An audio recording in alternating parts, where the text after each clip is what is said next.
When I was about 14, I moved into a 17th century cottage. My parents got divorced when I was 7, and I lived with my mom, just me and her. The cottage was such a pleasant place to be in the daytime, but by night it was terrifying. I will share with you what happened to me one night. That one night that made me question the illusion that is the safety of your own home. It happened on a Thursday, about 2 weeks after we moved in. This was the first time I was left alone in the house after dark. This, to any 14-year-old boy, would be heaven. Any but me. Instead, I was tormented by something that entered my house. This is my story. My mom left the house at around 8 with a, "See you tomorrow. Don't stay up too late. You have school tomorrow." "I love you," of course I replied with, "I won't stay up late, I promise." "I love you too." When really I was planning to play on my computer all night. Little did I know, I would soon be bed shaking with fear. About 10 minutes after she left, the phone started to ring. Nothing weird about that. Not until I answered it. I picked up the phone and said, "Hello?" The voice on the other end of the phone chilled me to the core. It was a cracked, broken, and genderless voice. It seemed to spit the words out like they were a bad taste. "You forgot to lock the front door." I stood there rooted to the spot, unable to even think. A sound snapped me out of my daze. The sound of my front door slamming shut. I didn't even hear it open. Someone was in the house. Obviously, I immediately ended the call and tried to phone the police, but when I dialed the number and pressed the phone to my ear, it went through to the same unnatural voice. "You should not have let me in." By this time, I was ready to scream, but something made me hold it together. I felt like it was my responsibility to drive this person, whatever it was, out of my house. I set off to the kitchen, through the living room. There are knives in the kitchen, big ones.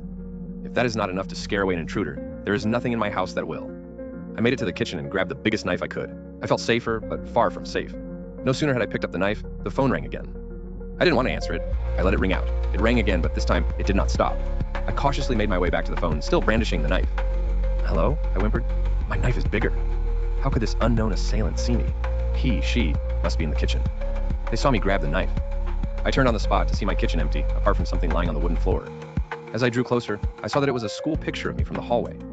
The picture had been sliced, and all that was left of the picture is the outline of where my image should have been. Before I knew it, 3 police officers had entered my home. I was sat on the sofa with a blanket around me, crying into the shoulder of a man in a coat made of a very strange material. After they had taken my statement and brought my mom home, the strange coated man whispered to me, "Lock your door from now on. You look scared out of your skin." As he stood up, I saw what appeared to be a large baton with a wooden handle under his jacket. With that, the police were gone, promising to keep a lookout outside my house. Something bothered me about the guy with the strange coat and the baton for days afterwards. So much so that I went back to the police station and asked about him. The police told me that they had sent only 2 officers to my house, not 3.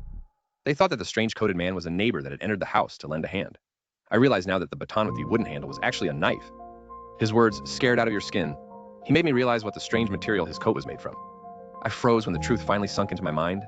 The material was human flesh. It was rough and smelled faintly of rot. I had been crying into the shoulder of the killer. He had walked right out of the door. He is still out there somewhere. I never leave my door unlocked anymore.